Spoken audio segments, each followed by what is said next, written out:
What really happened with your host, Mike Rivero. You're listening to the Republic Broadcasting Network, where you'll find out what the Fukushima's going on.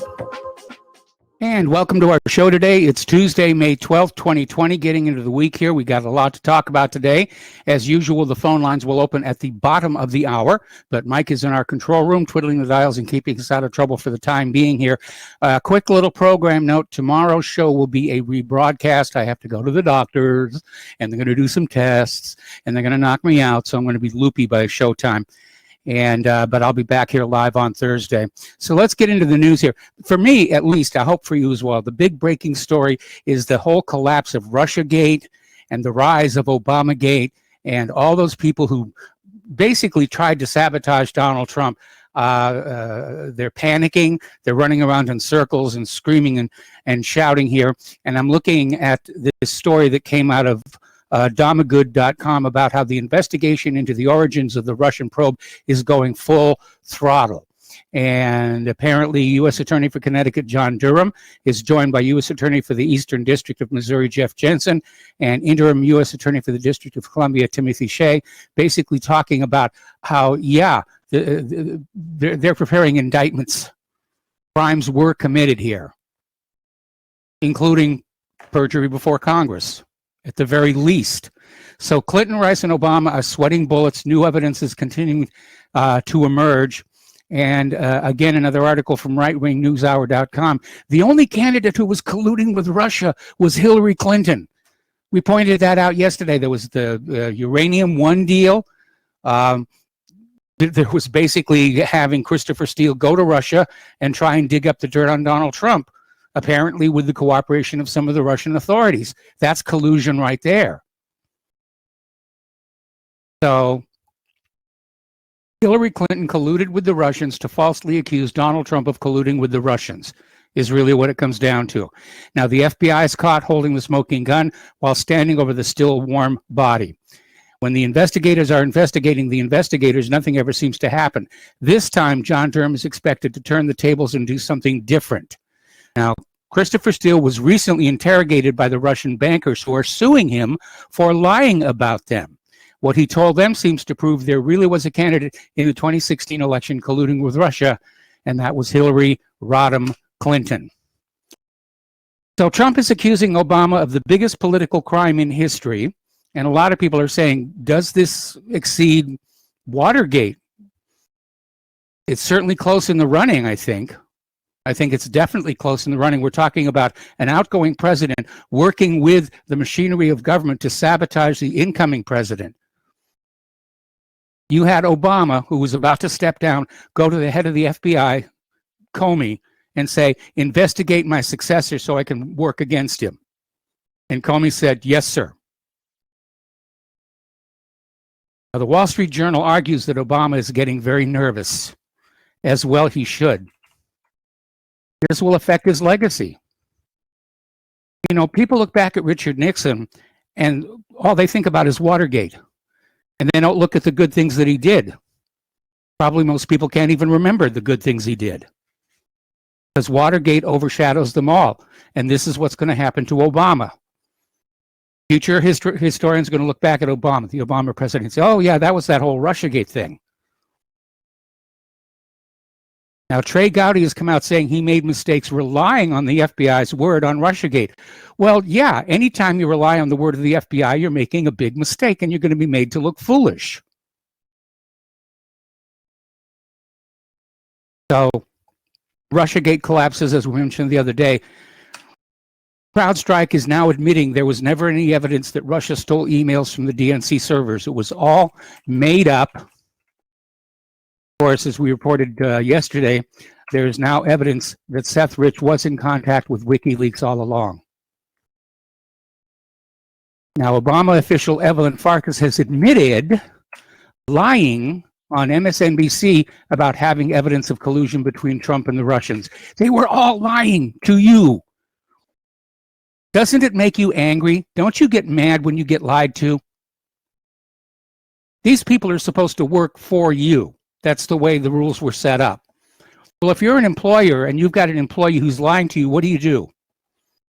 You just nod and say, yes, yes, yes, and go back to pretending that everything is all right? Or do you go to that employer, that employee and say, you're lying, you're fired? Fire the liars. That should be our new motto going into the 2020 general election. Fire the liars. Anybody who was caught lying in this, get them out of there. Because if you live under a government that lies, you don't know what's going on in the world. You don't know what they're using your money for. They don't know what your children are dying for in those foreign wars. They're just saying whatever they think you want to hear so they can hang on to power. Now, Clinton campaign attorney Mark Elias admitted in testimony he sent the bill from Fusion GPS, which acted as the go-between for Christopher Steele, and he sent that bill directly to the campaign manager, Robbie Mook. So this is reported by the Gateway Pundit, and thanks to the newly released transcripts, Hillary campaign chairman John Podesta admitted during testimony that both the DNC and Hillary campaign split the cost of the bogus Trump-Russia dossier that launched the attempted coup against Donald Trump. My question is, what's Trump going to do about it besides tweeting? I mean, he's tweeting all over the place, here a tweet, there a tweet, everywhere, tweet, tweet. That's all well and good. But, there's an old saying that when you go after the king, you better make sure you succeed because the payback will be a bitch. Except I'm not seeing any yet. Where's that Donald Trump that got up there on that reality TV show and said, you're fired? The Apprentice, that was it. Where's that Donald Trump? Because that was the Donald Trump we thought we were voting for. Somebody who'd get up there in Washington, D.C. and drain the swamp and say, you're fired, and you're fired, and you're fired. Get out of here. Everybody who's on that declassified list of all Obama administration officials who were involved in unmasking Michael Flynn should be fired. Their names are being handed over to the Department of Justice. William Barr may be prosecuting them, but that's all well and good. If any of them are still in government, they should be fired. They should be banned from public life for the rest of their lives.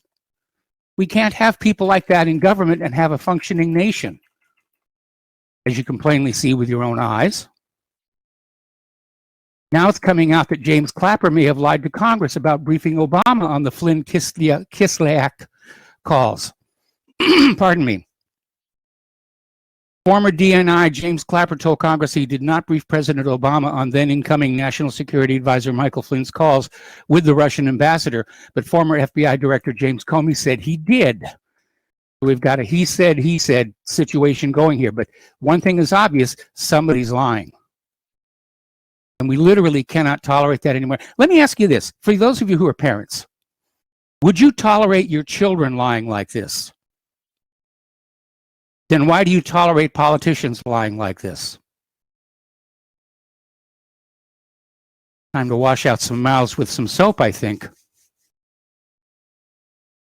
Not too surprisingly, out in Hollywood, all the liberal celebrities are out there defending Obama. He meant well. He meant well. Oh, there's no Obamagate. He really meant well. All those left-wing Hollywood stars. Oh, man. By the way, speaking of left-wing Hollywood stars, they're actually postponing the Academy Awards this year because of the coronavirus lockdown. There are too few new releases, so they're going to delay that.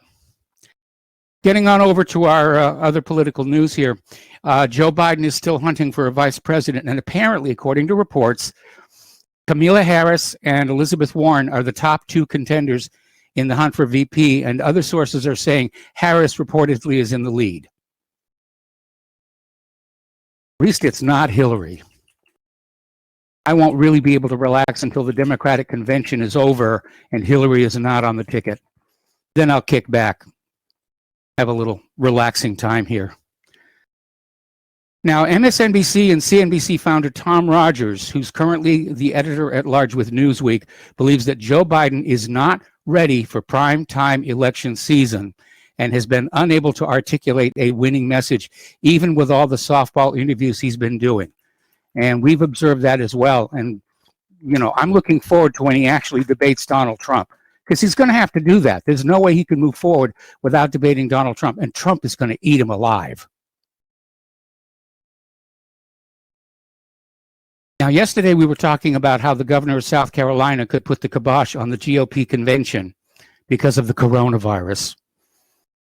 I said there probably ought to be some other options. Apparently, the Democrats are already thinking that could be a possibility. They're looking at, or at least some of the Democrats are considering virtual options for the summer convention, which is scheduled for August. And they want to allow virtual or socially distanced elements. I mean, spreading it out more and allowing more of it to take place through Zoom and Microsoft Teams and so forth and so on. There is another point of view, however. There's a political consultant to the Democrats who wants to energize the Democrats with a giant holographic Joe Biden at the convention. Giant holograph Joe Biden. Wow, that'll get him excited. Not. Just more special effects. We're supposed to be picking the future leader of this country who represents the values and the will of the American people. Not the bankers, not the war machine. Speaking of the war machine and getting into the international news, that botched infiltration of Venezuela leaves Guaido tainted beyond repair. Everybody now knows he was up to his neck in this whole thing. The contract was leaked out with Silvercore. And it was the gang that couldn't shoot straight. It was Bay of Pigs 2.0. They didn't even make it onto the beach before they got stopped by the military. It almost makes you wonder, was it intended that they be caught and these two Americans get captured?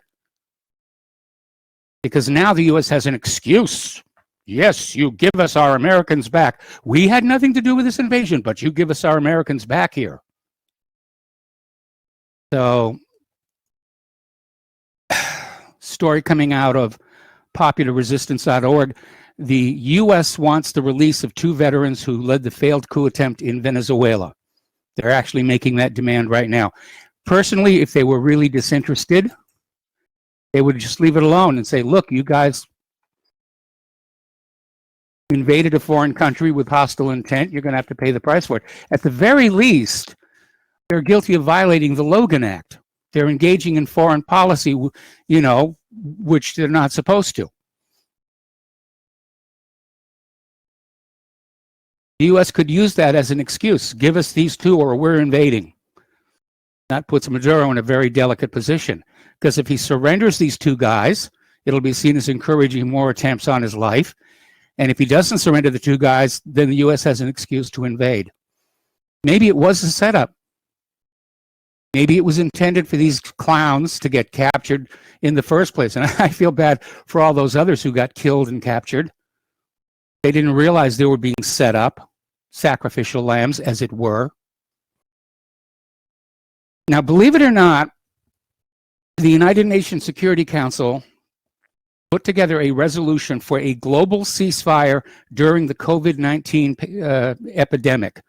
And it was just really simple. Basically, all parties to regional armed conflicts to stop hostilities, secure a ceasefire, and introduce a humanitarian pause. Guess which nation vetoed it? The United States of America. That's going to make us look bad. Not that we look all that good to the rest of the world anyway here. Meanwhile, over in the Middle East, Pompeo and Netanyahu are acting like two mobsters plotting Palestine's eradication.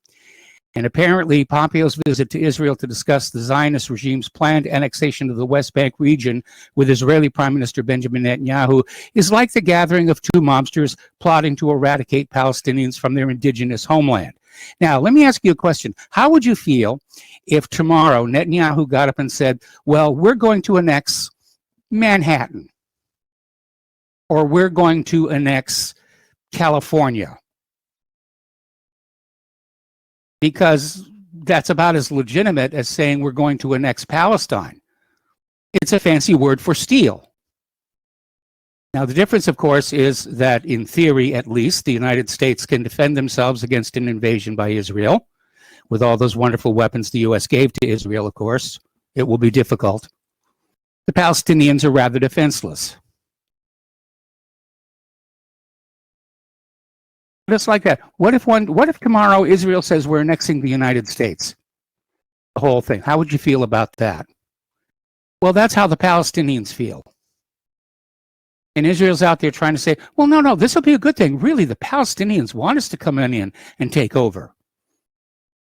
You know, that's like saying, you Americans, you want us Israelis to come in and take over. Not that they haven't already grabbed a huge chunk.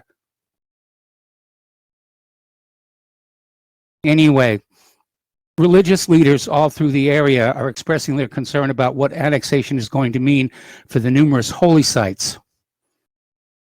And as a result of the stagnation of the peace process in the Middle East between the Israelis and Palestinians, and we know who was stagnating it, an array of plans for Israel to unilaterally annex West Bank land backed mainly by right-wing factions and the United States of America raises serious and catastrophic questions about the feasibility of any peaceful agreement to end the decades-long conflict, one that continues to cost many innocent lives as part of a vicious cycle of human tragedy and injustice.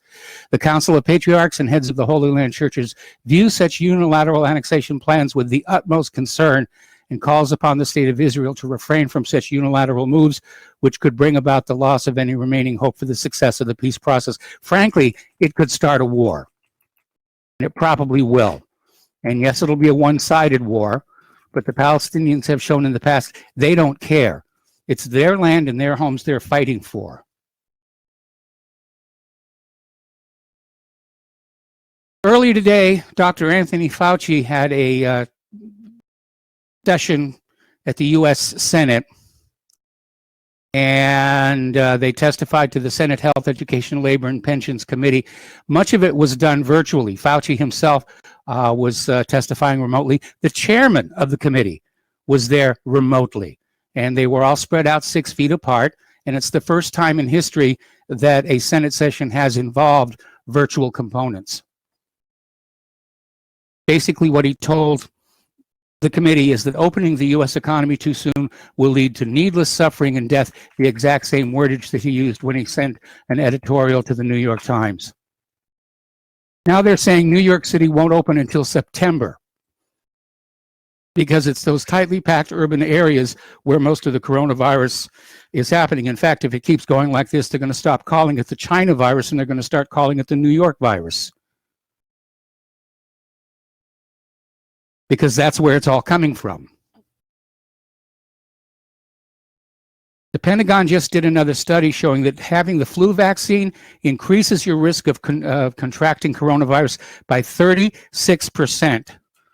So all you anti-vaxxers who avoided the flu shot this year, good on you. You guessed correctly here.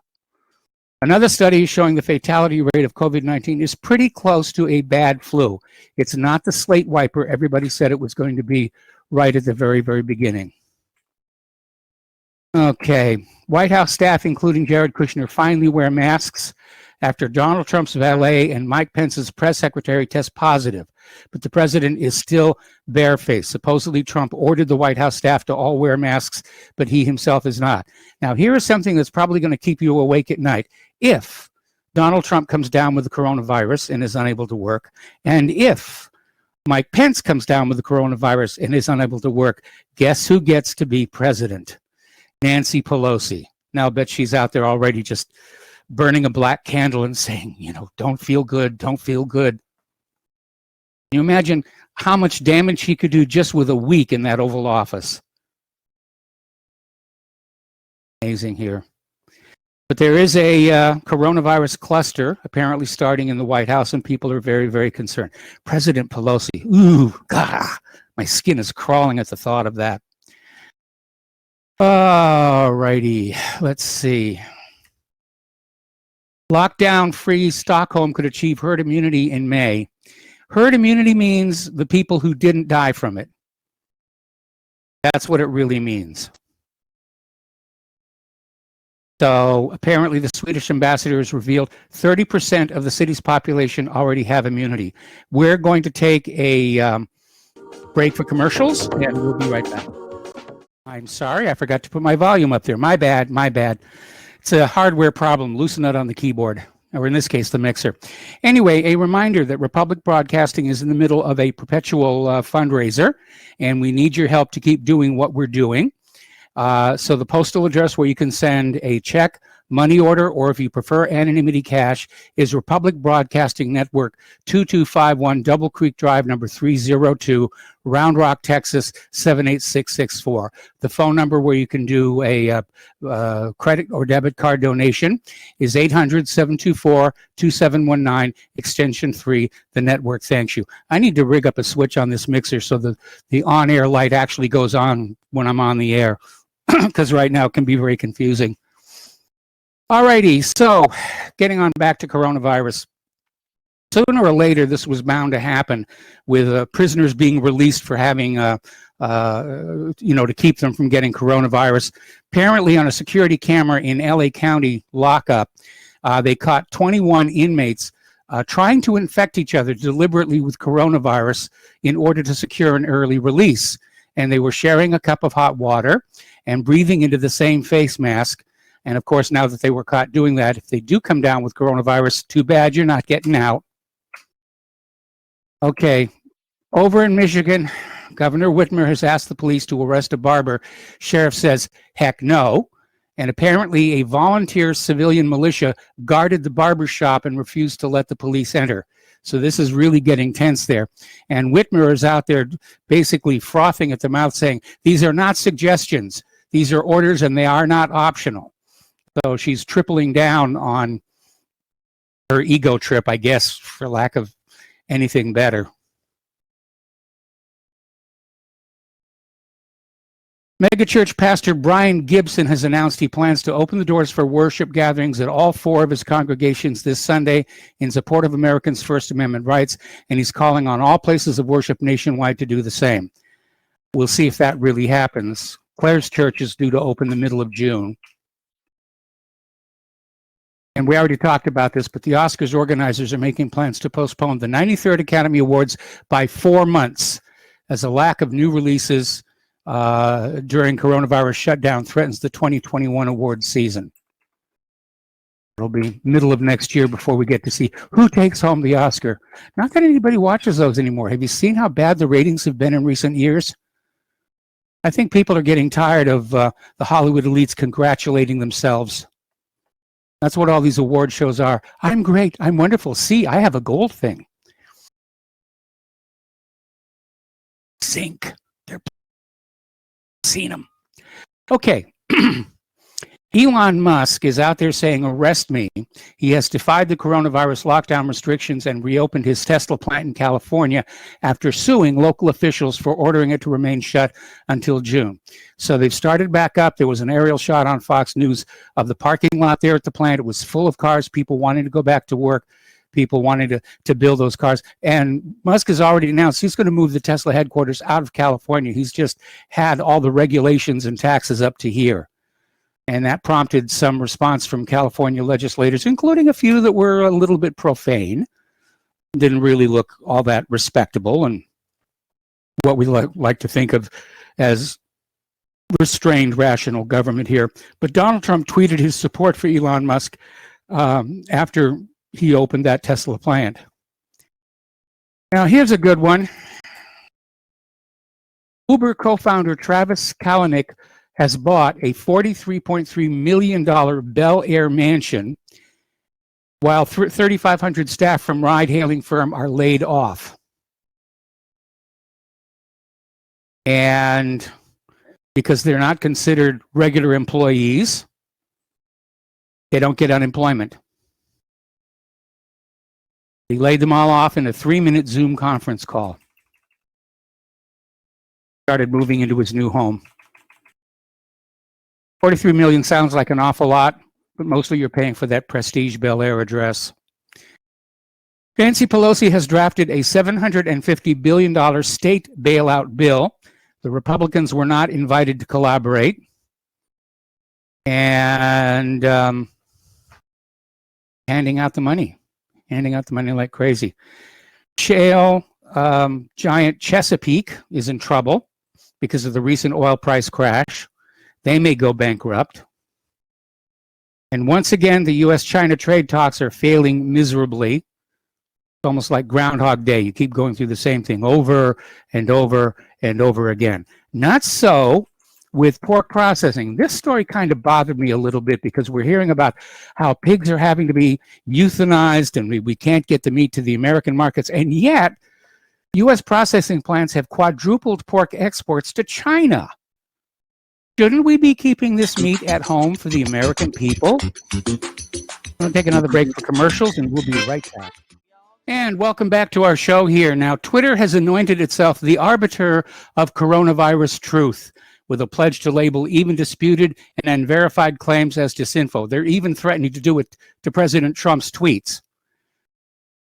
Now, this, of course, is typical of the arrogance of social media corporations who have decided to themselves that they themselves should control what's the people are seeing. But here's my question.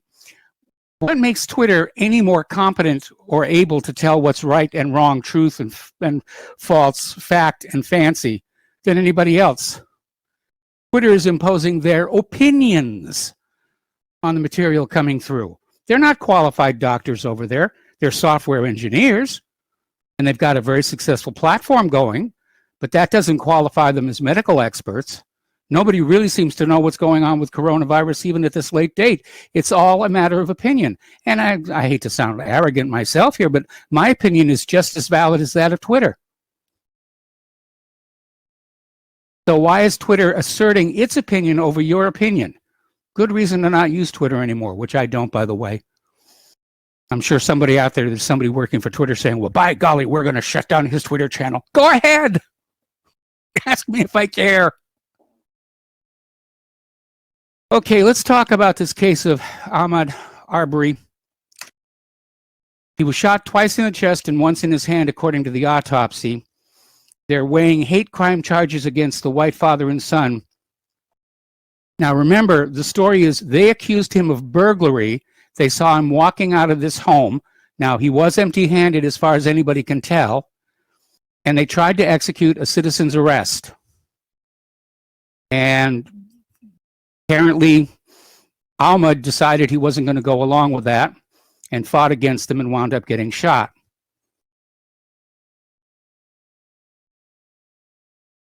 So, I don't like the wording in this story because they said he was chased down and shot. It didn't look to me on the video like he was chased down.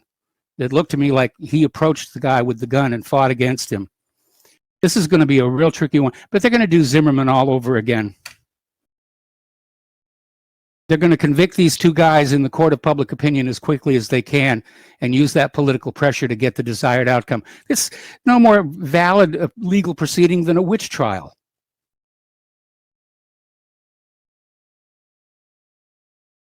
Now, over the weekend, defenders of Gregory and Travis Mcmichael seized on surveillance cam footage showing Ahmad Arbor walking through a construction site prior to the altercation that led to his death, claiming the evidence proves the father and son were justified in setting up an armed roadblock to enact a citizen's arrest. Now, apparently, video has surfaced showing this Arman repeatedly entering that construction site and leaving more than once.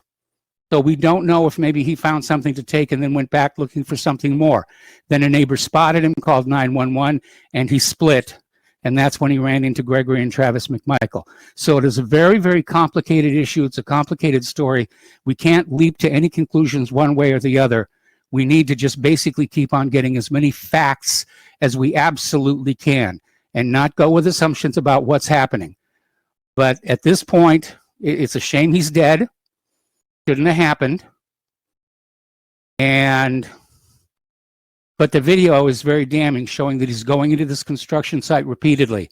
It's not his construction site. It's not his home. That right there is suspicious. For real uniformed police, that would be considered probable cause to stop. Now, one of the prosecutors who recused himself from the case over a conflict of interest said that the killing of Ahmad Arbor was justifiable homicide. Now, with Ahmad contending with one of the Mcmichaels who had the gun, again, it's another gray area. But we know that the purveyors of racial disharmony are going to be pushing this one as hard as they can. Meanwhile, of course, still not a single word in the corporate media about that octogenarian couple who was shot dead in that cemetery up in Delaware. They were visiting their son's grave at a veteran cemetery, and they were shot dead by a black guy with a sniper's rifle. Apparently, racial revenge killing for Ahmad Arbery. Not a word about it on the corporate media. Not a single word, because it doesn't fit the narrative of, white supremacists hunting down poor black people. And the big question mark hanging over this, of course, is the guy who filmed Arbery's killing. How did he know to get out his cell phone? How did he know to turn on the video camera? That's a big question mark. Now, the lawyer who's representing this man is saying that, he wasn't able to call 911 because he couldn't take the video and call at the same time. And he went on to basically saying, he's a mechanic with a Georgia high school education, which isn't saying much. So, yeah, Mr. Lawyer, let's insult your client as a means of defense here. Now, over at ABC, apparently they censored video footage of Arbery trespassing into a home repeatedly at night. They showed one time when he went in and went out, made it look like, well, it's no big deal. He was just curious. So just thought he'd take a look around. Didn't take anything on that one. Arbery's family is insisting it isn't him, even though got the similar dual arm tattoos, haircut, height, build, and khaki shorts. And I looked at that, and it does look like him. I think one of our callers yesterday had it right. What is this kid's background? What is his police record? That has a bearing here. Okay. All right, let's talk about some science right now. Apparently, over the last week, there have been many earthquakes along the Pacific Ocean coast in California, as well as other countries in U.S. states. 3.1 magnitude, Palm Springs, that's no big deal. 4.5, that's getting up there. That was in San Diego County. And according to Caltech, there have been more than 1,200 quakes in California and Nevada during the last week, most of which were too weak to even feel. But there's a lot of seismic activity along the Cascades Fault off the coast of Washington State. And a lot of seismologists are thinking that one is ready to go with a big quake that would make the Southern California big one, look rather calm by mistake. And it could generate a tsunami that could level the city of Seattle. And they're saying it's long, long overdue. Now, this gets us to the Yellowstone supervolcano, because the more they researched the magma chamber, the more they discover it's not only going down deeper and deeper, it bends over toward the west. And if you look at the scars of earlier eruptions that basically extend to the southwest from the current Yellowstone Lake, it's obvious that there is a plate movement over a hotspot, that the Yellowstone supervolcano is a hotspot volcano. But if the hotspot is now over by the coast and there's a major, major quake there, it could really set off some exciting is not exactly the best word to use. Dramatic would be a better word. Geological events along that part of the country. So anyway, can you believe this last weekend Planned Parenthood sent out a Mother's Day greeting? And I'm sure somebody somewhere in management thought this would be a nice thing to do.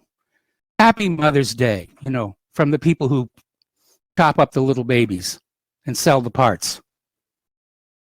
And needless to say, there was a backlash. People were not at all happy or pleased with what Planned Parenthood had done. All right, NASA scientists, some of the NASA scientists, are on their way to a dried lake bed in western Nevada. They're going to conduct one last round of real-world testing of the sensors and navigation technology in preparation for the launch of the Perseverance rover, which will be launched this summer and arrive on Mars on 2021. So great, another rover up there, and that'll be cool. Mars is my favorite planet for reasons I've previously made clear here. This is a little weird, also out of order, unfortunately. There's a trio of female high school track and field athletes who want a ban on biological males competing against them. And the judge in the case has said attorneys for the female athletes may not refer to the biological male runners as male. So I guess we're going to call them shrunk or hoofters, or I don't know. Call them trannies, I guess. But they're not allowed to refer to them as males, even though that's what's in the DNA. I'm sorry. All the makeup and, all the hormone therapy and all the rest of it, when you get right down to that DNA, boys are boys and girls are girls. That's just the way it is. All right, getting back to the science stuff, this was a little out of sequence here. It's what I get when I rush. Salty puddles on Mars may be more common than previously thought and can last for up to 6 hours at a time, but at 55 degrees Fahrenheit below zero are too cold to support life, says the headline. Now, first of all, it is no surprise that there's liquid water, salty water, on the surface of Mars, because liquid water was photographed on the surface of Mars by the rover Opportunity all the way back in 2004. And we see NASA doing this a lot, where they'll discover something and hope you don't remember it's already been discovered before, so they can stand up and get some news coverage. So, and as far as 55 degrees below zero, well, if the water is liquid and with enough salt, it will be liquid, it can still support life. Life that has evolved to be very comfortable at 55 degrees below zero Fahrenheit. Look at the fish that live in the Arctic Ocean here on planet Earth. Life evolves to be comfortable in the environment in which it's evolving. And I get really tired of all these astronomers who are out there saying, we want to find, life as we know it. Well, you may eventually, but if the question is extraterrestrial life, you've got to broaden your horizons, so to speak, and realize that life is going to evolve any place you have a fluid medium, raw materials, elements, and a source of energy to stir it all around. Sooner or later, you get that self-replicating molecule that is the beginning of life. Now, again, going back to Mars, Viking found what seems to have been indigenous life. And for political reasons, it was kind of knocked down. But I think there's life on Mars. I'm going to say, I know there's life on Mars. Problem is that since Viking, every probe, every rover sent up there has not been sterilized before launch. So when they find something crawling around on the surface of Mars, they're going to have a hard time saying, is this really indigenous to Mars, or is it something that hitched a ride from Earth? But again, they're out there saying, salty puddles, yeah, they knew that back in 2004. Oh, and here's a good example of the bias, the species chauvinism, if you will. This is from Your Destination Now. Astronomers detect an incredibly rare Earth-like planet orbiting a star 1/10 the size of our sun, 25,000 light years away. Huzzah, huzzah, we found one just like Earth, hopefully with a better political system. And if I were head of NASA, and I take back that joke about dressing up like apes, I'd be thinking about going back to Titan. I know they want to go to Europa because they think there might be something terrestrial-like living in the water underneath all that ice. But I'd go to Titan, and I'd look in those methane pools and see if there's something biological happening there. That would be truly extraterrestrial. Nothing like it on Earth. And we would know we're not alone in the universe. How could we be alone in all this room if you really think about it? So a lot of people are making plans to go back to the moon. Apparently over in Denmark, a design duo developed an expanding lunar module for freezing conditions. It's a two-person cabin. It has a tough aluminum exterior and a homely interior complete with comfy furniture. And it folds up like an origami shape. So it's going to be easy to transport. People are really working on that stuff. Now, do you remember not too long ago, China launched a satellite, an experimental spacecraft, and part of the Long March 5B rocket that was launched on May 5th fell back to Earth into the Atlantic Ocean just off the coast of West Africa. And it was 93 feet long and weighed 17.8 tons. It's the most massive object to make an uncontrolled reentry in decades. I remember when Mir came down, how spectacular that was. So 18 tons came crashing on down. Okay, this is a good one for all you Friday night people here. New method for analyzing remains of cereal grains on ancient artifacts confirm Neolithic humans were brewing beer 6,000 years ago. So empires may come and empires may go, but the beer goes on forever. So it looks like the earliest pioneer of civilization is never the railroad, never the newspaper, never the missionary, but alcohol. We've been talking about the polar vortex and what the heck happened to all that human-caused global warming. Apparently, Scotland suffered one of the coldest May days for 23 years, thanks to the 1,000-mile-wide polar vortex, with minus 5 degrees centigrade freeze on the way tonight. Where is that human-caused global warming? Well, it was a hoax. It was one of the many hoaxes that you're subjected to. Okay, Broadway has canceled all their shows through the end of summer. Apparently, it's costing them too much to open up those theaters and have those seats stay empty. So the Great White Way is going to stay dark this summer. Broadway theaters have begun offering refunds and exchanges for all shows through Labor Day. As the coronavirus continues to lurk, families are locked out of nursing homes. Yeah, that's certainly true around here. Certainly true here. Is it safe inside? Well, it is. That's what they're trying to keep, you know, because so many people have died inside the nursing homes. They're trying to keep them as isolated as possible. And that's actually a very good thing. All righty. Getting back onto Twitter.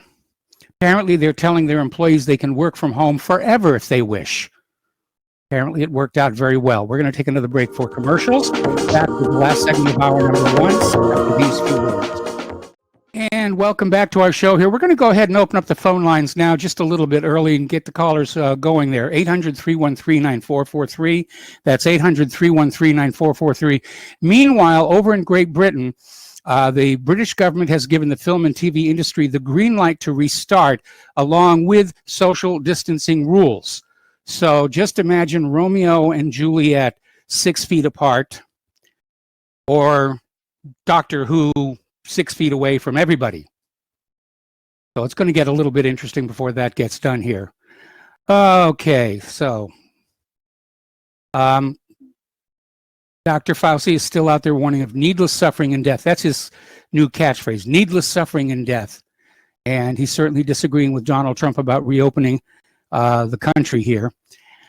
Odd little story that came on out from David Icke's website. Pneumonia goes down as COVID-19 goes up. Just a coincidence, nothing to worry about. Actually, a lot of people have commented that as the numbers for COVID-19 go up and there are suspicions they're being inflated, numbers for other illnesses are going down, and that this may be proof that a lot of deaths that are not COVID-19 are being recategorized. You know, like truck hits a deer on the highway, COVID-19 victim, obviously.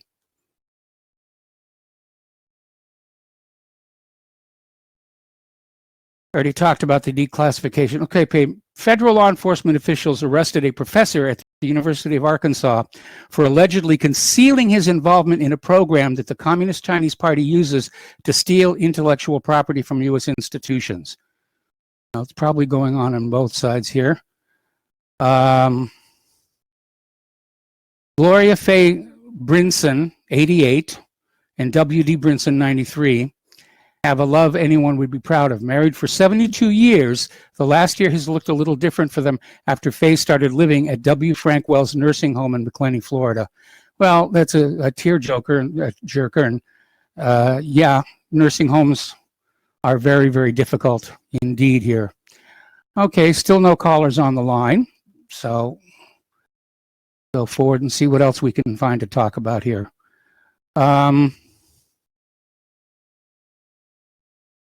Apparently, let's see. It's becoming increasingly clear that the economic fallout from the coronavirus lockdowns may be worse than the virus itself. Nearly half of coronavirus layoffs will become permanent. Following the Tara Reid interview, Megyn Kelly tells Glenn Beck that Joe Biden allegation is a haunting case and the Democratic victim shamers are disgusting. They certainly are on that one. And again, Joe Biden, he's deteriorating every single day, every time, despite the softball interviews and all the coaching and the handling that's going on. You know, he's coming apart at the seams. Somebody wrote in to say that Joe Biden is more confused than a chameleon in a bowl of Skittles. And it's true. It's absolutely true. So I'm expecting there to be some serious fireworks over there at the Democratic convention. All righty. Let's see. Pelosi-affiliated PAC goes all the way in on 2020. Will spend $18 million on anti-Trump ads.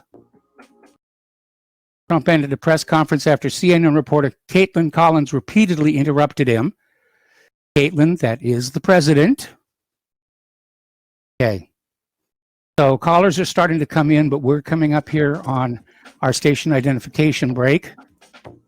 Back there's the music right now. We'll be back after station identification with phone calls. Welcome back to our show, hour number 2. And before we start taking phone calls here, I've got an email that I think I want to read to you. I've seen the full video of the shooting of Ahmad Arbor in Georgia. In the full video, it shows him running down the street in the direction of the white truck and the two men, one in the back of the truck and one on the street on the driver's side.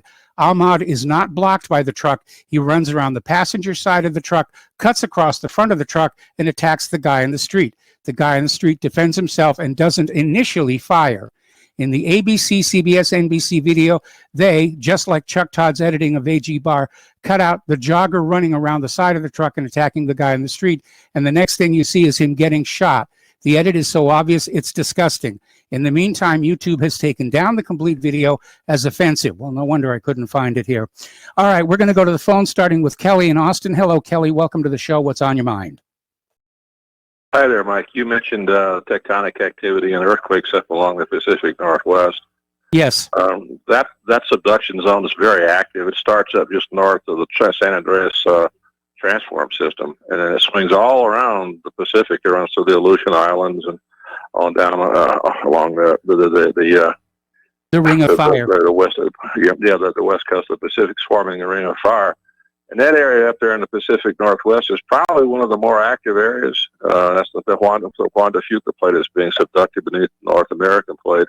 Yeah. You can see it's active because you got that Cascade Range right there. And there's been some concern over time among the volcanologists and seismologists who have studied that area that it's ripe for an earthquake, and they have surmised that that could be one of the more devastating earthquakes to occur when it does occur.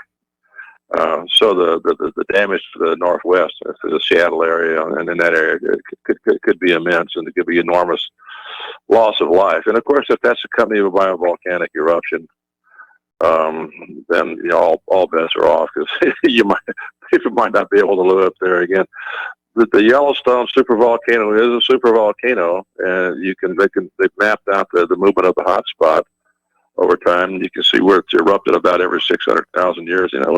Close to that. And that's another very dangerous one. But trying to estimate when that might erupt again is very difficult. No one has been able to develop a method of predicting with any certainty when an earthquake or a volcanic eruption will occur. Nonetheless, if you're looking for an area where an earthquake or volcanic eruption is likely to occur in the United States, the Pacific Northwest is where you would want to look. Mm-hmm. Yeah, absolutely. I'm not sure I'd invest a lot of money in real estate. Of course, it would probably erupt long after I'm dead. But it's just in a very precarious place with respect to all that tectonic activity, and it's called a Ring of Fire for good reason. Yes. So that the Pacific Basin is a very active basin. You don't find subduction zones along the east coast of the United States, but you do find the subduction zones along the Pacific. And of course, you had that massive transform fault, and it all along the west coast of South America, you have a subduction zone. That's why you have major earthquakes in Chile. Yeah. Subduction zones are very, very bad places for earthquakes. Anyway, so don't buy property in Seattle if you're looking to retire anywhere. Or buy it way inland and then sell it after it becomes beachfront property. Yeah, if you can survive the eruptions. Okay, Mike. I enjoyed your cow. By the way, I listened to Fauci today, and Fauci is just. I don't believe a word that comes out of that man's mouth. Yeah, I've heard. I've read today that also some of the news organizations are saying, "Oh, well, he really put Rand Paul in his place." No, he didn't. They had a conversation, and Rand Paul actually nailed him on some issues, and Fauci just weaseled out of it. He didn't, I think, acquit himself very well. Of course, Democrats are out there trying to do everything, every softball question that they could at him. But Fauci is someone I think whose credentials are really questionable at this point. He hasn't seen a patient in 20 plus years, and I'm not sure he'd know what to do with one if he laid his hands on one. Okay. Yeah, I'm seeing a lot of negative stuff about Fauci. All right. Well, Kelly, thank you very much for the phone call. We're going to let you go. I am being told by our control room that John Stadmiller's guest in the hour that follows this one will be Ground Zero radio host Clyde Lewis. So you may want to stay tuned for that. We're going to go back to the phones to Dustin in New Jersey. Hello, Dustin. Welcome to the show. What's on your mind? Hey, Mike, remember the original Superman with Christopher Reeve when they're going to set that bomb off and then he was going to buy beachfront property in Nevada, remember? Yes. Remember Otisburg? Yes. Hey, Mike, yeah, I watched the Fauci thing. You know, there's one thing, though, Fauci, he has a lot of books. My God, I mean, there must be a bookworm because there was just books all over the place, you know, paperwork and books. So, I mean, I don't know the guy, you know. Is he connected and he's making money? Sure he is. They all do, you know. But, I mean, the guy's not stupid, though. You know, he goes way back to the HIV before that, right? I mean, the guy has been around for a long, you know. So, I mean, you know, I don't know the guy, you know, probably corrupt because they all are. But Mike, I was looking at this article. Did you hear about the FEMA report that came out of the White House about the cases spiking in Tennessee and Kansas counties? No, I didn't. Yeah, it's like some counties, like there's like a meat packing plant in Kansas and a prison in Tennessee, but they had like 1,000% increase in cases in like the Midwest. And I was like looking. Now, most of the young people live in the cities, right? I mean, there is older population, but I mean, the rural areas have a lot of older people. So, I mean, it's very, I mean, when that starts spreading, you know, it's going to probably be pretty bad in the rural area. I mean, at least they're spread out, you know, not like jam-packed in like a sardine in the cities. But, I mean, it's something to keep an eye out for. Yes. But Mike, there's also a picture of Mike Pence wearing a mask at the White House. Somebody took a picture of him wearing a mask. So I mean, he is taking precautions. And then you talked about this woman yesterday, Shelley Luther. Did you hear about her?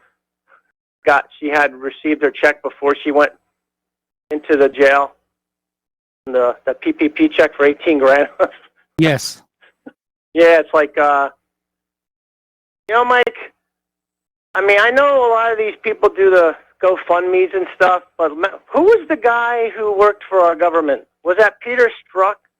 Didn't they do a GoFundMe for him? They've done one for Michael Flynn. Oh, do they? It's just, do you think he, like, is trustworthy? Like, she didn't do this just because, like, I mean, I'm just curious I'm just curious the date when she got the check before this whole thing. You know what I mean? Like, it's just like a money, just to pull in money or something, you know? Like, you never know with people, you know? Well, everybody's out. I think if she'd wanted just the money, she would have taken the check and just stayed at home. But as she stated, you know, in the courtroom, she said she's got employees that need to feed their children. and she wanted to open up so that they could, do their job and feed their children. And as a matter of fact, apparently business is booming. Her little salon a la mode is now famous, and people want to go there just so they can say they've been there. Yeah, did you see, remember I talked about that Colorado restaurant? They were actually, the health department ordered them to be closed. Yes. Now they're not, they're disobeying that order. I mean, I can see if they're going to stay open, at least have separated tables and stuff, not bunching people together.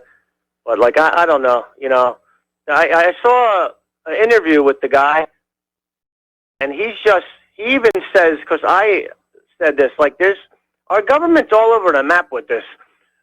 It's the whole CDC also. Remember, don't wear a mask, then wear a mask.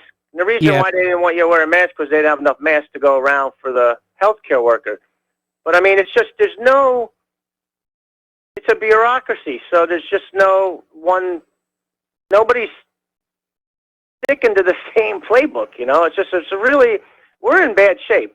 It's just a sad thing to see. Everybody's just trying to position for themselves, it's just like, even like, plus Trump is too, I mean, he's a politician now, but he's also, it's just nobody's on the same page. And I think that's going to doom us, it's just, things change every day and this or that. I don't know. What do you think about that? I mean, I just, that's the way I see it. It's like nobody's on the same page, I think that's one of the reasons why people aren't believing, what they're being told about coronavirus, because they're being told such conflicting things.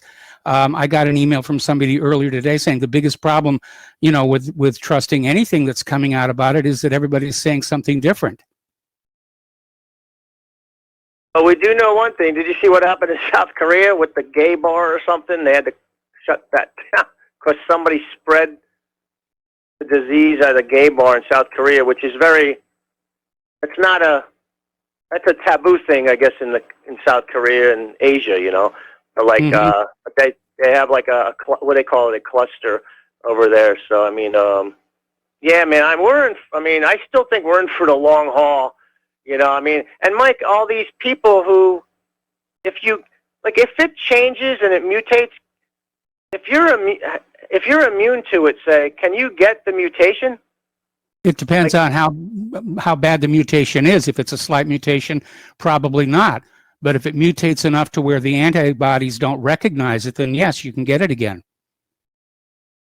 And that's another thing. They don't know anything about the antibodies. They don't. They say they don't know if you can re-get it. So it's just a lot of unknowns, But that's all I got to say, Mike. I hope James from Tokyo calls in, and the gentleman from the Netherlands. I haven't heard from him or anybody from the UK for a while either. Like, where's all the callers? Come on, guys. What? Call in. All right, Mike. Have a good show. All right, thanks an awful lot. And apparently the full video of the Arbor shooting has just been posted on the RBN website, republicbroadcasting.org, and just look in the news section, you'll find it right there. Let's go back to the phones to Tom in Florida. Hello, Tom. Welcome to the show. What's on your mind? Yeah, Michael. Good day to you. Aloha. Yeah, I don't know. I hope I was watching Sludge today. I was wondering if Dustin knows what's going on with the parks in New Jersey. Are you having urine bottles? They don't open the bathrooms, but the parks are open, and they got feces everywhere.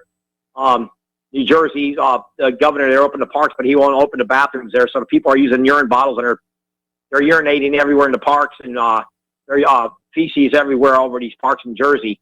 Also, San Francisco, there's 18,000 more homeless living in tents. While you have that Pigs Pelosi lives in a $18 million mansion. She has a $25,000 refrigerator. She eats $2,000. She has $2,000 worth of ice cream in her special refrigerator. It costs $25,000. The Pig Pelosi going around screaming with her Tourette's like a nutcase. You got bumbling Biden. He probably did rape that Tara Reid. I want her to take that lie detector. I want to do like a Maury Povich show where Joe's got to go on the show and show that he didn't rape her through a lie detector. Lie detector is the way you can show the American public that Biden is a bumbling buffoon. And by the way, Michael. Tom, the problem is lie detectors. The polygraph type lie detectors can be defeated quite easily. I'd rather see them under a voice stress analyzer. Okay, perfect. I agree. But here, Michael, here's what's going on. I didn't know this, and I don't know none of your listening audience knew this. On Tucker Carlson the other night, Jesse Waters' show, they have tapes of Biden saying that he had 3 degrees, and he had to lie, and he apologized, and he to get the 1 degree, he had to beg the university to get his 1 degree. Also on tape of Biden, they have bumbling Biden, okay, talking about he is doing plagiarism. You heard about that? He's plagiarizing. Plagiarism. Yeah, yes, that's the word. Yes, he was doing. They caught him on tape. He even admits to it. He apologizes for that. This guy is nothing but an habitual liar. He's got dementia. He's got a brain of a 108-year-old man. And people are going to vote for this moron over Trump. And you're going to allow millions of more illegal immigration. Like I told you, no, Michael, this is insane. But what I really want to say is this too. And I hope Miles and Joe and Mark call in because they're all great callers. But especially Miles, he really hits it home. But I got to tell you, Michael, what's going on with the Flynn investigation? Now, Michael, I want you to talk for 5 minutes. Will you have the President of the United States, Donald J. Trump, telling the millions and millions of people the other day that Barry Soetoro, Hussein Obama, committed treason? There was treasonous acts by a former president against an incoming president. If that doesn't light up the country for what the media is not doing, it's disgraceful. Because a president of the United States who's sitting in office right now, accusing another president of treasonous acts along with Comey, that Strzok, that Page, all these criminals, that's already been proven. And we're still waiting for the shoe to drop. And the chickens are going to come home to roost when the Durham report comes out. Okay, so when that Durham report comes out, and we're going to see where Soetoro Obama really stood in all this. Now you have the Mexican president accusing Obama of the gun running. Have you heard about that, Michael? Yes, I have. That's on Sludge report, on Sludge. And now the Mexican president's even saying Obama was flooding it with Eric Holder with the Fast and Furious and the guns. That in itself right there is treason. Soetoro Obama took the rules of radicals and took it to the extreme. Okay? There is Soetoro Hussein, and I don't even call his real name is who is the father? Marshall Davis. I believe Marshall Davis is the father of Obama. Yes. He was a full-blown communist that lived in Hawaii, but actually was from Chicago. A full-blown communist was this guy, Frank Marshall Davis, who had such hatred for the United States. It's ridiculous. Okay? Couldn't even touch some of these other radicals. Now, Obama, he has Dreams of My Father. You can look in that book and see how radical Obama is. Yes. Soetoro. He was a full-blown radical. Now, this guy made president of the United States because they marketed him like a Twinkie. He was marketed like a Twinkie package. You know the Twinkie's going to kill you if you eat too many of them, but you know what? People will buy them because they taste good, and you'll end up dying from the Twinkie. You understand? Just like this Fauci fool. Fauci is a fool. He's a liar. He's trying to look, Michael, Cunningham the other night had a great show because he's absolutely right. The swine flu killed a lot more people than this flu in 1969. The swine flu, the Hong Kong flu, whatever it was, and they didn't shut the government down. Millions of people didn't lose their jobs. This is nonsense. This is all about China dictating to the world about money. It's all about the money with the Chinese. How can a country in 1974, whose 98% of their people were riding around on bicycles, now have super highways and everything? Because they ripped off America, the United States. They took our factories. They took our asphalt. They took everything out of here. They have better medical support. What's going on here in 1974, Michael? How does the country get so rich? Dustin, China didn't take it away. It was given to them by short-sighted CEOs and government policy as part of this whole globalism thing. Criminals, exactly. Yes. I'm John. Who you say? Dustin? Who?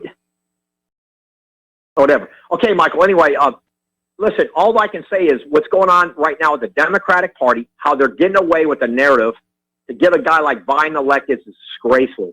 You got this guy, what's the guy, the news anchor, Todd? Yes. Chuck Todd you got this guy lying like crazy. Chuck Todd is a big liar, but they put him on TV. But, I'm wondering, Michael, they kicked off Kennedy and they kicked off Trish Regan off of Fox News because they were kind of defending Trump, and they're booted off the air. And I didn't mind looking at those two, especially Trish Regan. She's really good to look at. But now they got this guy, Chuck F. Todd, this crook, and you got that morning slow, the morning Jews, whatever you want to call them. And it's just ironic. Oh, by the way, Mike, one more thing, and I know you got other callers. Did you see that Bloomberg's pumping in $80 million in the state of Texas and turn it blue? Yep. Michael Bloomberg's pumping in $80 million to turn that state into New Jersey or New York. And he's going to get all these illegals in that state to do it. Just like Jersey and New York. They brought all these millions of illegals over there. Now I guess they're getting them citizenship because they know they'll be future Democratic voters. Let's tell the truth. The Supreme Court, they want to turn that with bumbling Biden so they could get more people like that Ginsburg or whatever you wanted, that schmuck. That schmuckarina, that yenta. That's exactly what, like I told your show last week, Michael. How is 3% of the population get all these officials elected into office? Because you must have a bunch of dingbats in the Christian faith and I don't pay attention. Dustin, I got to let you go. Dustin, I got to let you go. We got to take a break for commercials. We'll be back with more phone calls after these words. Welcome back to our show here. We're going to go back to the phones to Arjun in New Jersey. Hello, Arjun. Welcome to the show. What's on your mind today? So, Mike, so I wanted to talk about Dr. Ron Paul. In my lifetime, I only saw like one politician who was true towards the Constitution. That was just Dr. Ron Paul. Like he only voted for things that were actually right and that were constitutionally allowed. Now the thing is that like I wanted to know from you, do you know anyone else other than Dr. Ron Paul who was like a leader, like who was like a congressman or senator like Ron Paul in your lifetime previously that was there like previously in Congress, you know, other than Ron Paul? No. Ron Paul is unique, and you know when he was running, I did support him. Yes. And I was thinking like when the country would have started like in 1776, would all the leaders that we had at that point of time, would they have been similar to Dr. Ron Paul? Yeah, they were because, when this country was started, our political leaders, they weren't career politicians. They were people who had businesses. They had they had farms. They had distilleries. They had print shops. You know, Ben Franklin was a publisher and inventor. Paul Revere was a silversmith. John Hancock sold insurance. I mean, these were men who had lives and businesses, and being in the government was a part-time honorary situation. But over time, we've developed this permanent political ruling class, which acts like history's other ruling classes as well. There was one thing I was wondering, like you mentioned that like Republic Broadcast Network is doing the fundraiser, and you guys are needed. You guys need funds. I was wondering that if you guys put your financials like on your website, that how much you are earning and how much are your expenses, would that help like people to concretely see how much is your expense and how much you are bringing in, and that might actually let people decide that okay, we should donate. Like I love your channel, you know, like I'm just saying that like that might help people donate more towards your network. Well, there's merit in your idea because I think a lot of people don't appreciate how much it costs to run a website server or to run the studio in Round Rock, Texas. But that would be up to John Stadmiller to do. And, I'll definitely forward the idea onto him and see if we can come up with something. Okay. Thank you, Mike. That's all I have for you today.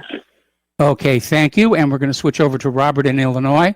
Hello, Robert. Welcome to the show. What's on your mind? Hey, Mike. Jeez, I've been waiting so long. The whole Flynn thing, you know, now that we got the revelations about Obama and a lot of stuff starting to come out of the woodwork, I probably mentioned this on your broadcast before, that Obama is in for impeachment. Now, it's not going to be until... And this is why you do have to vote for President Trump, because he's the best we got, regardless of anybody's, you know, wishy-washy feelings, because I got those same wishy-washy feelings. I'll tell you, brother. But Obama's going to get impeached. It'll be in Trump's second term, but he is going to get impeached. He is going to go down. A lot of these people are going to go down out of this corporation, of this stuff, all the things they put us through, this government through, and whatever, the whole hijacking the system. And with all from the Bushes and the Clintons and then Obama, the extension, and Hillary and whatever, they've done a lot of dirty work, a lot of dirty deeds. They put us all of our lives in jeopardy. I mean, we have all been in danger because of what they've been doing. Not just danger of a life threat, of threatening, but our medical health, our financial health, our children's health, our children's well-being, our children's just safety. They've put us all in dire, dire straits. And we're talking Eric Holder, Strzok, Page. You just start going down a laundry list. The FBI agents involved. I don't know, start naming some names, the ones that have already been fired. And that leads me to being fired. Like, hey, why don't you just fire these people? Well, they want to keep them employed, Mike, because then they have easy access to them. Because once they fire them and they're no longer a government employee, then they got to start going through their lawyers and the paperwork and warrants and other stuff. But as long as they're still employees, they have full access to them. You follow? Yes. That's the rhyme and reason. Why don't they follow them? Why don't he just, look, that's the reason. I mean, I agree. Why doesn't he do this? Oh, get rid of him. That's the reason. And the reason they haven't been all indicted and so on and whatnot, regardless, because we've been talking about this, this is May 2020. We've been talking about this 3 years and change already, of all the stuff that's been going on. We, the independent media, from any websites you want to go to, whether it be Republic Broadcasting or whoever, anything, any exceptions of mainstream media, we've been digging this stuff up left and right. We've had this mystery solved, this crime mystery. We've had the characters and the processes and the operations and names and all this stuff. We've had this all out there. As we're like, well, President Trump, why don't you just listen to us? You'll learn. We've had it, but they've had to build cases. They've had to build airtight cases. They've had to build up this judicial system that has been totally corrupt because it didn't matter what kind of thing they had or how they... Robert, I got to put you on hold. Don't hang up. I'm going to come right back to you after these words from our sponsors. Welcome back to our show here. We're talking with Robert in Illinois about Salon, Fauci, Flynn, and various other subjects. So, Robert, why don't you just pick up where you left off? Yeah, I apologize. I started to get a little long-winded there, man. But, some of your audience is going, bull, I don't believe it. Believe me, I've been wishy-washy on this, but I've had so many discussions and so much, so many well-researched, investigative stuff happening over these past years, and again, I've gotten to my down points where I don't believe it. He did this. I can't believe any of it, but back and forth. But we got to have faith. We got to ride this horse to the finish line, and that's what's going on as far as all this goes.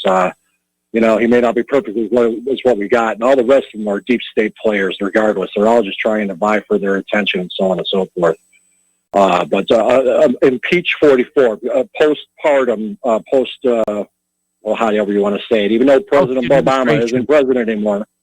Yeah, he could still be impeached. That means, folks, wiping out 8 years of all that garbage. That's what that impeachment means. That means a lot of undoing. That's what that means. Think about that. That is in everybody's best interest here.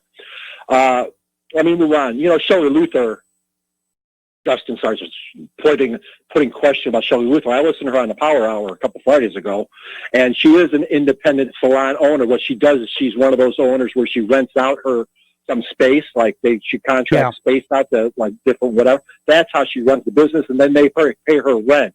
She's had the business for about 2 years. This year, she was about to get into black. It was a good year. She started to make money. Well, then they did this whole thing, and then nobody can work. So she let her, when she opened, she's like, okay, you guys go back to work. I'm not charging you for that space.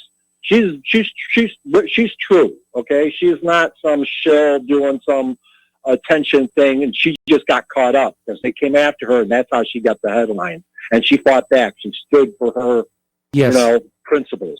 And that is good stuff. Now, when people came to the rescue, that's a good thing, unlike what happened with the Kavanaugh case and the Blasey Ford, when there are 11 different GoFundMe accounts over $10 million, or over $1 million. That's different. That is shill, not are Shelley Luther. You got to stand behind these people, and anybody that opens up their business, make sure you go to their business and you say, hey, thank you, and you buy something or just put something in their tip jar because they're doing a good thing. They are standing up for something that you and me have allowed them just to go ahead and stomp over and try and take away from us. Well, I'll tell you, until you've actually started and run a business yourself, most people won't appreciate how much work it takes, how much risk it involves, and how hard it really can be to get a business going. You betcha, my man. You know, I did have something else. Oh, Fauci. Fauci is a crook. Fauci is smart, but he's not intelligent. Okay, there's a difference. I know you know it, Mike. He is a thief. He is amoral.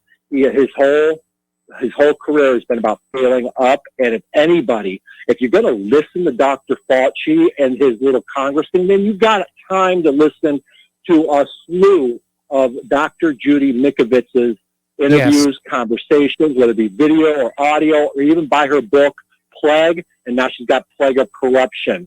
She will tell you, she has first-hand experience of who actually identified what is we know today as HIV/AIDS, and how Fauci plays into that, and how he stole the research and discredited people, and how he used that as a weapon to kill millions of people. Okay?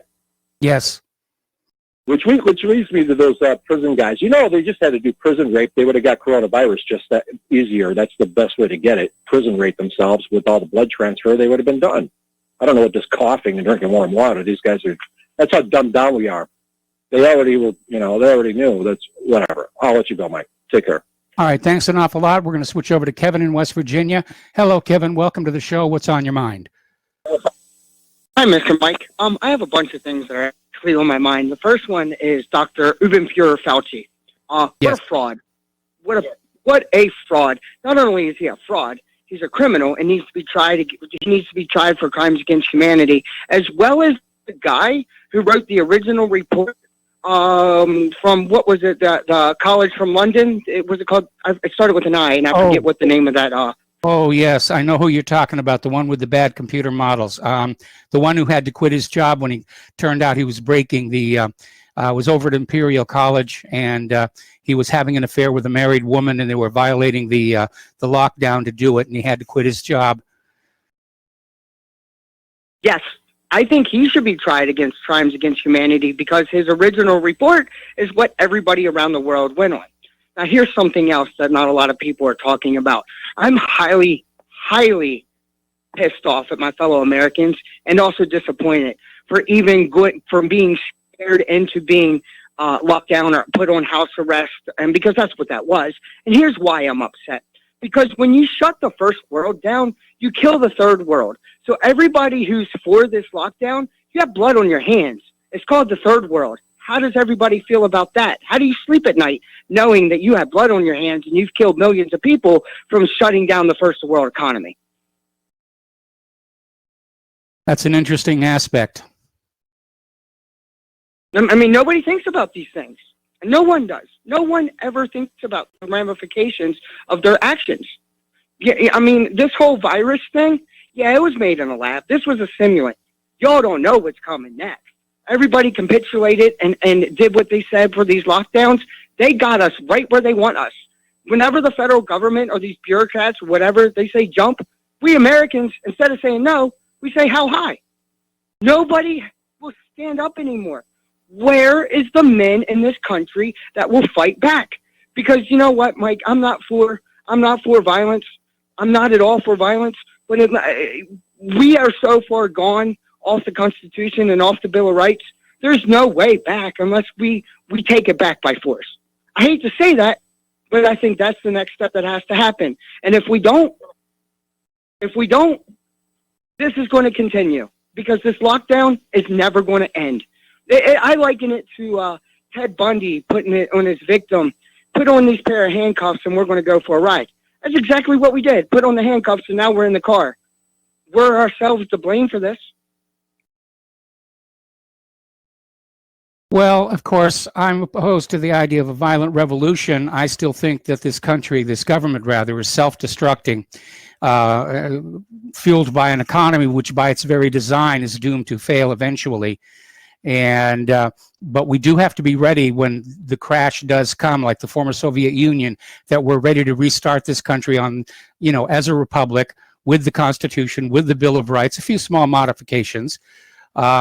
And maybe the first 13 amendments, and we'll just pick it up from there. Totally agree.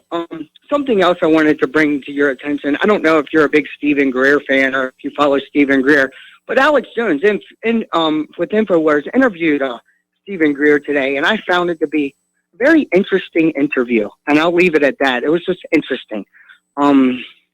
I think it's worth everybody checking out what Dr. Stephen Greer has to say, although a medical doctor, and yes, he gets in, I call it woo-woo, talking about with aliens and everything else. But, that's not the point. The point of the fact of what I'm trying to say is we can come together under one accord, under consciousness, because consciousness is what is at the bottom of everything. Even if you study physics or quantum mechanics, we talk about spooky or quantum entanglement. What all of that really is just consciousness. If we can think and uplift everybody, I think we could change a lot of things. I really do. But I just want people to realize, look what they signed on for. Whenever they're like, oh yeah, it sounds reasonable to lock down 2 weeks. 2 months later, here we are, still locked down. This is never going to end. Not going to end. Well, it's not going to stop. I think it is going to end, and that's because people are just fed up with it, and they're starting to simply ignore it. Like that lady in Dallas, and certainly people around here. Anyway, thank you for the phone call. We're going to switch over to Brian in Pennsylvania. Hello, Brian. Welcome to the show. What's on your mind? Hey, Mike. Can you hear me okay? I hear you just fine. You're on the air.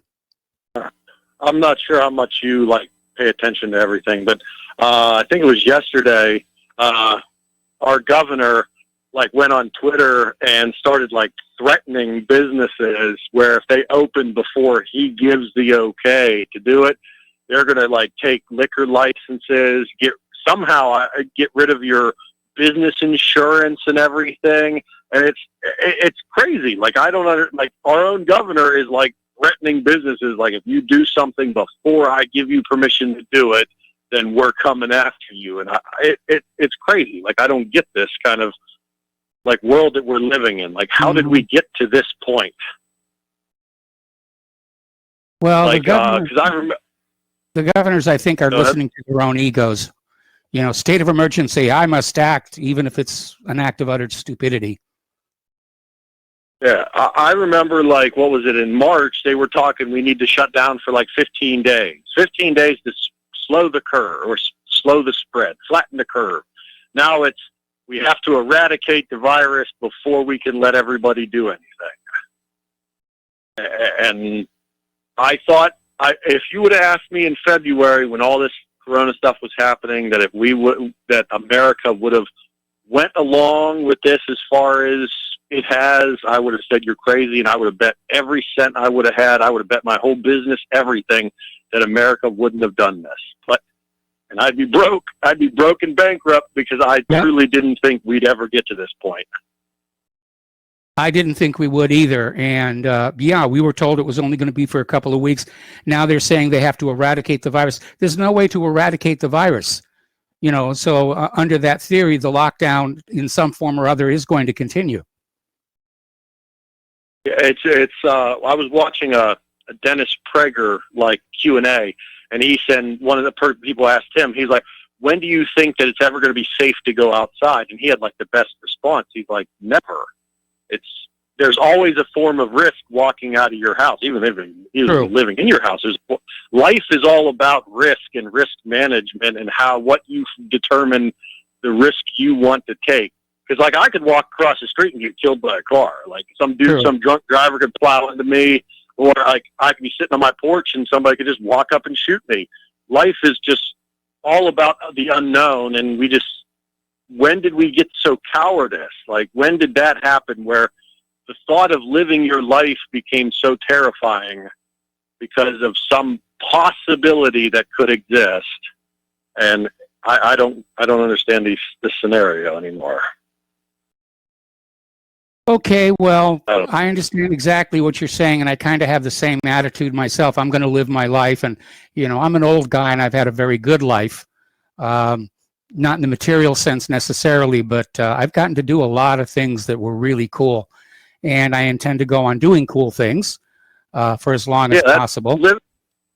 Living a fulfilled life doesn't mean you have to be rich. Like I'm fairly poor. I'm not like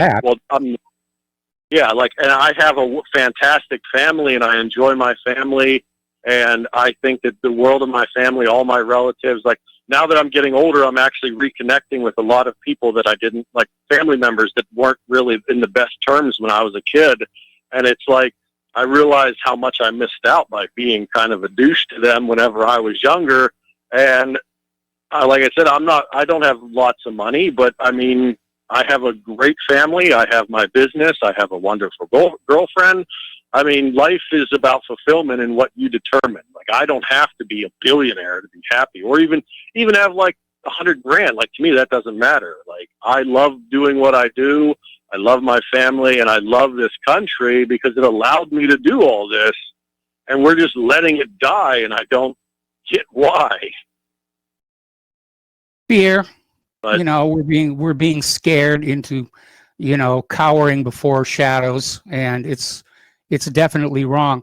I think one of the reasons why some of these TV shows like Mountain Men and you know, Above the Arctic Circle, you know, hacking their living out of the wild, I think the reason those shows are so popular is it does remind us there are different ways of living your life, and involving living life on your own terms. And I'm definitely in favor of that. Exactly. But you guys, you and Claire both have a great day. I'll let you go. Okay, Mike? Bye. All right. Thanks an awful lot. We're going to let you go and switch over to Pat in Fort Worth. Hello, Pat. Welcome to the show. What's on your mind? Hi, Mike. I'm glad you mentioned Bloomberg wanting to pour money into Texas to turn it blue. Yes. Well, first of all, people should never look for a candidate under Google. You have to look under Start Page or DuckDuckGo or something, because they shadow ban the Republicans out. And so I just wanted to say that we have a bunch of Christian Hispanic people here running against Hispanic people. We have Elba Camacho here. She's running against Juan Romero down in Austin, and she's amazing. She's a substitute teacher. She knows what's going on in the school. She can't stand it. And she's a homeopathist because she's allergic to everything, so she's not going to be on the side of Big Pharma ever. I mean, she's amazing. Elba Camacho. And we have Fabian Vasquez, Vasquez, and he's an he's a veteran, and he's a businessman, and he's really savvy on everything. He can't do too much because they need money, but you know, I think there's a bunch of them out there that people don't know about. So don't ever look for them on Google. Don't do that. Okay. And another thing they've done in Texas that's going to change things a little bit, after Beto ran and told Obama his black and white side, you don't like red, white, blue, that you should vote straight Democrat. Well, they changed it. You can't vote straight party anymore. So you got to know your candidate, so you can even don't vote for the ones that that you don't like when nobody's running against them. Just leave them blank, but you know that undervote count. You know, we don't like you, and I think that's something that people need to know, is that they can't vote straight party anymore. So that's going to keep a bunch of people don't even speak English from just obeying the commands of a guy who's totally Irish. He just forgot to paint his hands white. He painted his face brown, you know. Totally 100% Irish, and speaking Spanish, and bringing all these people up from the down below to get them up here so they could vote, you know. Democrat, he broke all the laws. And the people around I'm very concerned about Google shadow banning the GOP candidates. I mean, to me, that's interference in our political process. far worse than anything. Anyway, we got to let you go and take a commercial break. We got more phone calls when we come back. Welcome back to our show here. We're going to go back to the phones to Fred in Michigan. Hello, Fred. Welcome to the show. What's on your mind?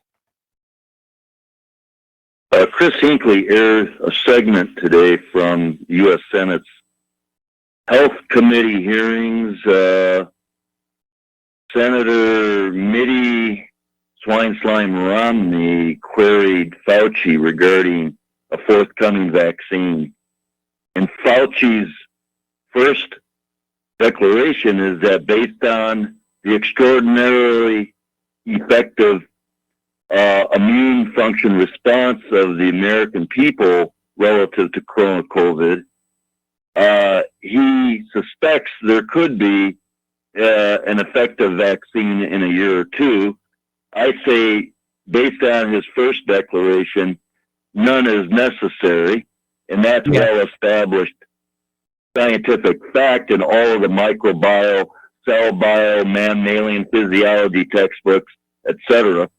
Furthermore, there was a presentation by Del Bigtree, which Chris aired a segment from 30 April. Who is lying to who? Who is lying to who? Highwire, Del Bigtree. This is from the WHO conference last December, in which someone declared there has never been and still isn't any valid, authentic scientific proof of safety and efficacy for any vaccine inoculation, including the 1918 Fort Riley, Kansas pneumococcus pneumonia bacterium, with which all the GIs were shot up with from January through June, and then became disease vectors of the pneumococcus pneumonia bacterium. And that was verified by 9,000 to 10,000 autopsies, Mike. 9,000 to 10,000 autopsies. And some guy by the name of Kevin Burry, who was the super sleuth investigator who discovered all this data at Johns Hopkins 3 or 4 years ago. And Chris said it's at Health Impact News, Kevin Burry at Health Impact News in 2018. It's all about the Fort Riley, Kansas experimental military vaccine gone bad. Can you believe this? And Gates and all the rest, they want to cite a Spanish flu when it wasn't Spanish and it wasn't a flu virus. It was the pneumococcus bacterium that they deliberately inoculated the American GIs, January through June 1918. Well, it's like what happened in 1976. Yeah, well, it's like what happened in 1976 with the swine flu vaccine. The vaccine killed 50 times as many people as the flu did. Thank you. Thank you. And you know what, Mike? I can confirm what you just said. My mom took it. The only one she ever took, she nearly died, and she said, yep, never again. Never again. Good for her, and I'm glad she survived. We have to let you go. We're at the end of the program. Stay tuned for John Stadmiller. He's got an interesting guest on here. Please spread the word of RVN, spread the word of whatreallyhappened.com. Please donate. It is really important right now. And we'll be back tomorrow. No, actually, I'll be back on Thursday. Tomorrow's a replay. Aloha, America.